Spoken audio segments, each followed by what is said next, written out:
আমরা অনেক সময়ই যে কোনো মানুষ অনেক সময় পুড়ে যেতে পারি আমাদের ঘটনাচক্রে বা বাসা বাড়িতে বা বাইরে দুর্ঘটনাজনিত কারণে। কি ভাবে একজন মানুষ পুড়ে যেতে পারে, আপনারা কিভাবে ব্যাখ্যা করেন? ধন্যবাদ।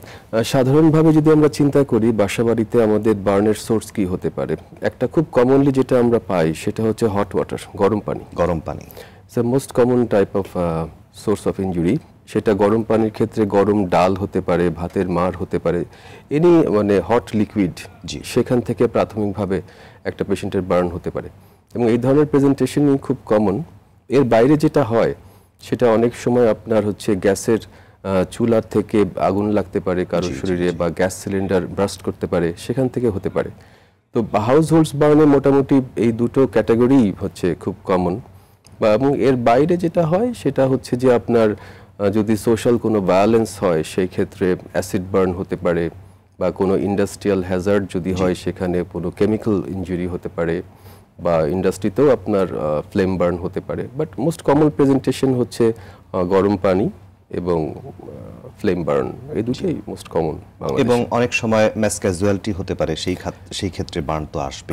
ম্যাস ক্যাজুয়ালিটিতে সেখানে তো একটা মিক্স প্যাটার্ন অফ বার্ন আসে আর কি, সেখানে একটা ফুল রেঞ্জই আসতে পারে। আপনার হচ্ছে যে লিকুইড থেকে শুরু করে ফ্লেম বার্ন, ইভেন কেমিক্যাল বার্নও আসতে পারে। জি, যখন একজন মানুষের কোনো একটি অংশ, শরীরের একটি অংশ পুড়ে যায় বা কখন পুড়ে যাওয়ার শিকার হন, সেই মুহূর্তে আসলে কি করা উচিত, এটি নিয়ে আমাদের মধ্যে অনেক ভুল ধারণাও প্রচলিত রয়েছে, বা আমরা আসলে অনেক সময় হতবিহ্বল হয়ে যাই যে ওই সময়টিতে কি করা উচিত। আমরা এক সময় ভুলক্রমে সেখানে অন্যান্য কিছু কেমিক্যালস, যেখানে হয়তো পানি দেওয়া দরকার সেখানে অন্যান্য কিছু দিয়ে দিচ্ছি, যাতে আরও ক্ষতি হচ্ছে। এই বিষয়গুলো নিয়ে আপনি আমাদের সাধারণ দর্শকদের কিছু পরামর্শ দেবেন। না, থ্যাংক ইউ। আপনি শেষটা দিয়ে শুরু করি। আপনি খুব সুন্দর এই প্রেজেন্টেশনটাই আসলে আমাদের কাছে খুব কমনলি আসে, যে একটা পেশেন্ট যখন বার্ন হয়ে যায় সেটা যে কোনোভাবেই হোক না কেন, অনেক ধরনের ফরেন বডি সেখানে তারা দিয়ে, যেমন পেস্ট দেয় কেউ কোনো একটা কলার, মানে যেটা আউটসাইডের যে আবরণটা সেটা, বা কোনো আলুর যে আবার সেরকম কিছু জিনিস নিয়ে আমার আসে। বাট অ্যাকচুয়ালি খুব সহজভাবে চিন্তা করলে হয় কি, যে আপনার যে বার্নের যে লাইক গরম পানি, এই জিনিসটা তো আসলে ইটসেলফ একটা স্টেরাইল জিনিস। গরম পানিতে সাধারণত জীবাণুমুক্ত থাকে, সেটা ধরেই নেওয়া যায়। তো তখন আবার এই জিনিসগুলো দিলে ওই একটা স্টেরিলিটি নষ্ট হয়ে যায়, ওইখানে যে একটা স্টেরাইল এনভায়রনমেন্ট থাকে সেটা আরও ডিসরাপশন হয়। তো আমাদের দৃষ্টিতে আমরা মনে করি যে কোনো একটা গরম পানি যদি কোথাও পড়ে, বা ইভেন যদি ফ্লেম বার্নও হয় হাউস হোল্ডসে, সেই ক্ষেত্রে আমার মনে হয় যে জাস্ট এটার মধ্যে অন্য কিছু না দিয়ে যেটা করতে হবে, প্রাথমিকভাবে পেশেন্টকে আপনার সেই বার্নের সোর্স থেকে সরাতে হবে।